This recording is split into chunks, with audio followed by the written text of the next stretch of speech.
y buscar Primera de Juan, no el Evangelio de Juan, sino la Epístola de Juan, Primera de Juan, capítulo 5, versículo 13. He estado memorizando un poco y quiero que usted revise si lo estoy citando bien, y utilizaré la versión Reina Valera.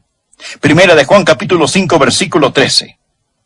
Estas cosas os he escrito a vosotros que creéis en el nombre del Hijo de Dios, para que esperéis tener la vida eterna. No, eso no suena bien. A ver. Estas cosas os he escrito a vosotros que creéis en el nombre del Hijo de Dios, para que consideréis si probablemente tenéis la vida eterna. Tampoco suena correcto. Estas cosas os he escrito a vosotros que creéis en el nombre del Hijo de Dios, para que deseéis tener la vida eterna. No. ¿Qué palabra es la que me hace falta? Ya la tengo. Una vez más. Estas cosas os he escrito a vosotros que creéis en el nombre del Hijo de Dios, para que sepáis que tenéis vida eterna. Dios quiere que lo sepamos. Amén. No deseo hablarle de una salvación que quizás, tal vez, espera tener, sino de la salvación que se conoce. Alguien dijo, si usted pudiera tenerla y no saberlo, la podría perder y no echarla de menos. Pero la verdad es que si tiene la salvación, lo sabe, y si la tiene y lo sabe, nunca podrá perderla. Necesitamos entender qué es esto que llamamos salvación. Porque Juan dijo, escribí todo el libro para que usted sepa que tiene vida eterna. He escuchado decir, usted no puede saber si es salvo, solo espera ser salvo. Y cuando se muera, se dará cuenta. No quiero esperar hasta que me muera para darme cuenta si soy salvo o no. ¿Para qué saberlo cuando sea demasiado tarde? Para hacer algo al respecto. Usted necesita tener esa maravillosa, dulce y bendita seguridad ahora. Un creyente necesita ser un punto de admiración firme de pie, no un signo de interrogación cabizbajo diciendo, me pregunto si soy salvo. Deseo que tenga una salvación que se conoce.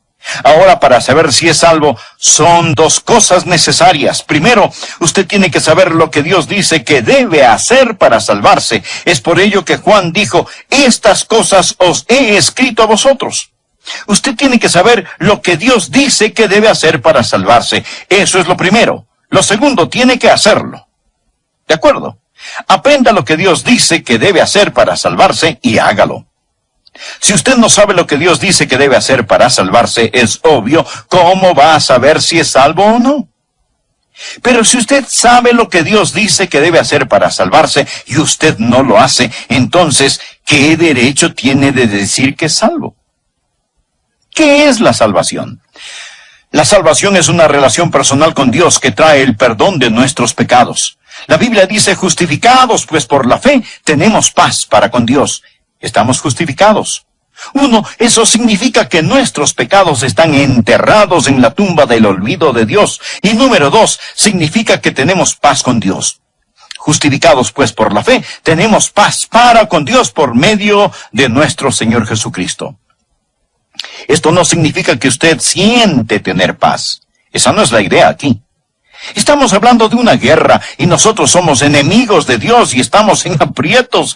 Pero la Biblia dice que Jesús hizo paz mediante su sangre en la cruz y esa deuda del pecado, esa enemistad, esa guerra contra Dios se anuló. Y tener paz con Dios es que Dios es ahora nuestro amigo, Él es nuestro benefactor, Él es nuestro Padre. Él no es ya nuestro juez ni nuestro enemigo por causa del pecado, sino que tenemos paz con Dios. Significa amigos. Perdón y paz significa poder. No estamos solos. Él entra en nosotros.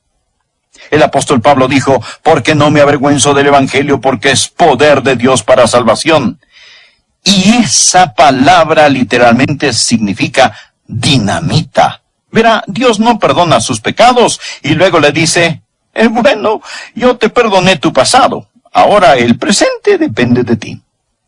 Él es un salvador, no un policía que lo pone en tiempo de prueba. No es un nuevo comienzo, usted llega a ser una nueva criatura. Ahora tiene ese perdón, paz, poder, presencia. Cuando una persona se salva, el Espíritu Santo de Dios entra en él y el Espíritu Santo de Dios vive en él, él nunca está solo. En la noche más oscura, en el camino más solitario, Dios está con él. Jesús dijo, yo rogaré al Padre y os dará otro consolador para que esté con vosotros para siempre. Por ello creo que una vez que usted es salvo, Él lo mantendrá salvo, porque la Biblia dice muy claramente que el Espíritu Santo permanecerá en usted para siempre. Mas escuche, existe este perdón, existe esta paz, existe este poder, existe esta presencia, y ser salvo literalmente significa que Dios le da perfección. No, eso no significa que le van a salir alas y una aureola. No significa que nunca más pecará. Mas cuando Dios lo ve ante sus ojos, cuando usted se salva, la Biblia habla de los espíritus de los justos hechos perfectos. Ante los ojos de Dios, usted será perfecto. Esta es solo la introducción. Permítame hablarle ahora acerca de cómo salvarse. En primer lugar, permítame hablar acerca de la naturaleza humana. No estoy repitiendo. Permítame hablarle acerca de la naturaleza humana. ¿Qué creó Dios cuando hizo a un hombre o a una mujer? En Primera de Tesalonicenses, capítulo 5, versículo 23, leemos, y el mismo Dios de paz os santifique por completo. Eso significa totalmente todo su ser. Y todo vuestro ser, espíritu, alma y cuerpo sean guardados irreprensibles para la venida de nuestro Señor Jesucristo. Así que usted consta de espíritu, alma y cuerpo. Primero usted tiene un cuerpo, usted vive en un cuerpo, usted está allí en su cuerpo, ¿correcto? Ese es el traje espacial que usa mientras está en la nave espacial llamada Tierra. Usted tiene un cuerpo y vive en ese cuerpo, es obvio, nadie lo pone en duda. La segunda cosa no es tan obvia. Pablo también habló del alma. Y todo vuestro ser, espíritu, alma y cuerpo sea guardado irreprensible para la venida de nuestro Señor Jesucristo. La palabra griega alma es la palabra psique. Es la palabra de donde tomamos psiquiatría, psicología, psicológico, psíquico. Todas estas palabras se refieren al alma. El alma es el usted. Esa es su personalidad, su idiosincrasia, su inteligencia, su sentido del humor. Generalizando, su alma es su mente, sus emociones y su voluntad. Usted vive dentro de ese cuerpo y usted tiene un alma, ¿de acuerdo? Ahora, ¿qué es el espíritu?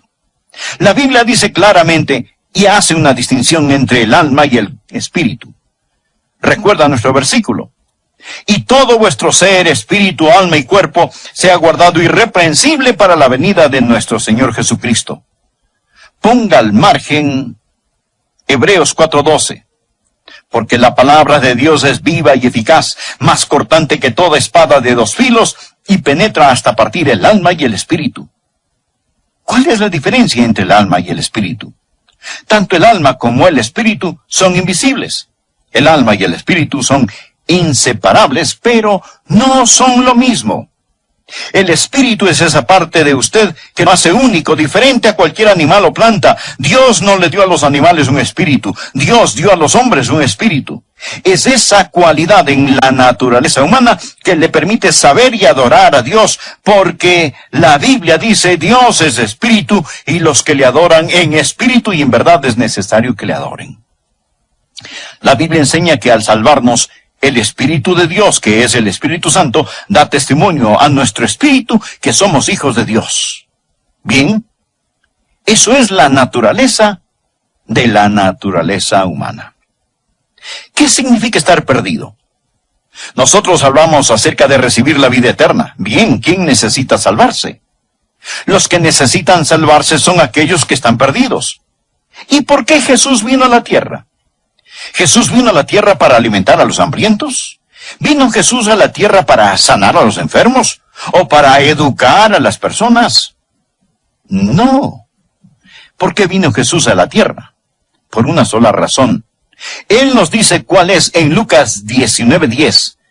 Porque el Hijo del Hombre vino a buscar y a salvar lo que se había perdido, lo que se había perdido. Ahora, esa es la condición de todo hombre, mujer, adolescente y jovencito o jovencita sin el Señor Jesucristo.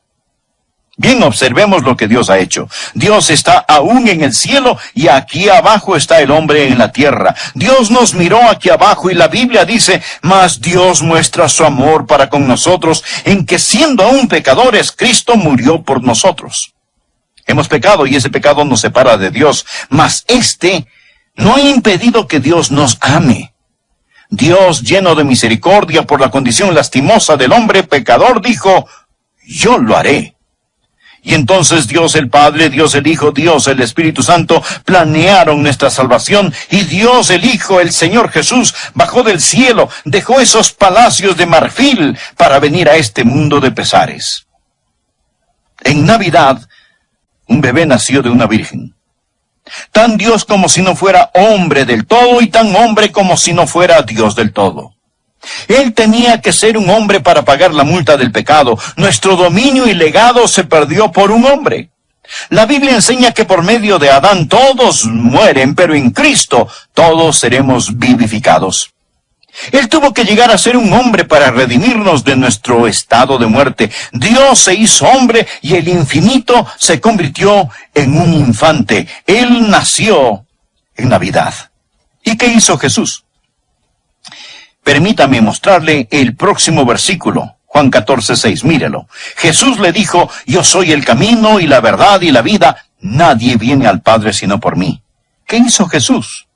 Jesús murió en esa cruz y ahora, con la áspera madera de dicha cruz, Él ha construido un puente entre el hombre y Dios. El hombre intentó cruzar ese abismo y acercarse a Dios por sí mismo, pero Él continúa rebotando contra la barrera del pecado. Pero Jesús dijo, yo soy el camino y la verdad y la vida, nadie viene al Padre sino por mí. Sea razonable, mi amigo. No piense que Jesús es un buen camino al cielo. Él no es un buen camino al cielo, Él es el único camino al cielo. En Hechos 4:12 leemos, y en ningún otro hay salvación, porque no hay otro nombre bajo el cielo dado a los hombres en que podamos ser salvos. Deseo hacerles esta pregunta. Si hubiera algún otro camino al cielo, ¿usted no cree que Dios lo hubiera tomado? ¿Piensa que Dios hubiera permitido que su amado Hijo muriese en esa cruz y derramara su sangre si existiera algún otro camino? Por ello el apóstol Pablo dice en el libro de Gálatas, si por la ley fuese la justicia, entonces por demás murió Cristo. Si usted pudiera salvarse por ser bueno, entonces, ¿por qué murió Jesús en esa cruz? Él no murió como mártir, ni fue un accidente. Él fue crucificado antes de la fundación del mundo. ¿Por qué? Dios vino a la tierra para que podamos ir al cielo. Él llegó a ser el Hijo del Hombre para que podamos llegar a ser hijos e hijas de Dios. Él nació de una virgen para que podamos nacer de nuevo. Él llevó mi pecado, su pecado, nuestro pecado en la cruz. La Biblia dice que por medio de su cruz, Él reconcilió al hombre con Dios. Así que, ¿qué debo hacer para ser salvo? Y ellos dijeron, cree en el Señor Jesucristo y serás salvo. Me alegro que no dijo, todos los que quieran salvarse corran alrededor de la cuadra. Algunos niños lisiados no pueden correr. Me alegro que no dijo, todos los que quieran salvarse lean toda la Biblia. Algunas personas no pueden leer. Me alegro que no dijo, todos los que quieran salvarse den $1,000. Algunas personas no tienen ni $1.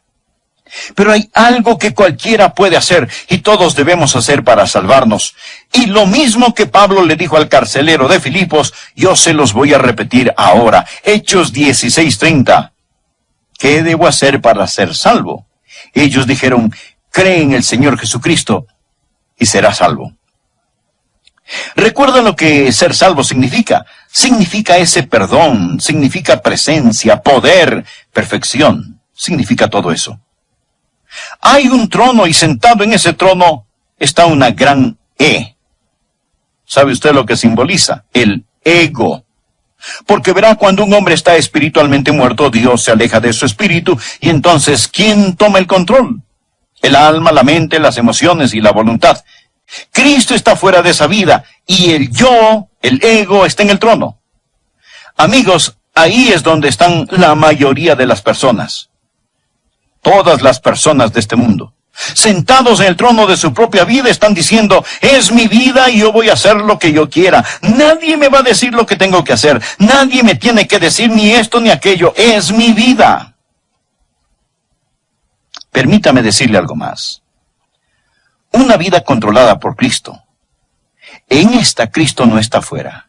Cristo está en esa vida y Cristo está en el trono de esa vida. Un creyente no es alguien que simplemente cree intelectualmente que Cristo murió por sus pecados. El diablo cree eso.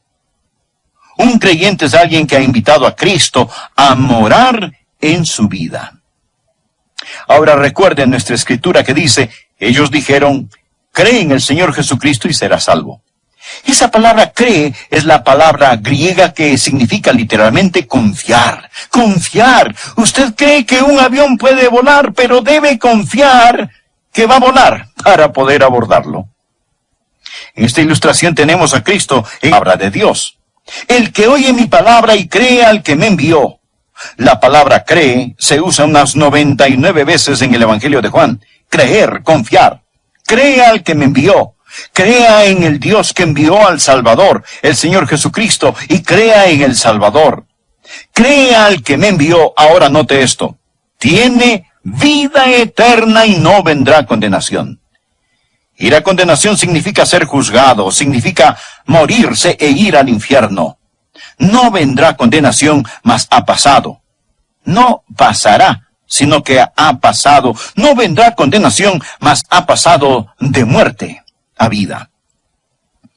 Amigo, cuando usted entrega su corazón a Jesús, queda resuelto, queda por sentado. Usted ha pasado de muerte a vida.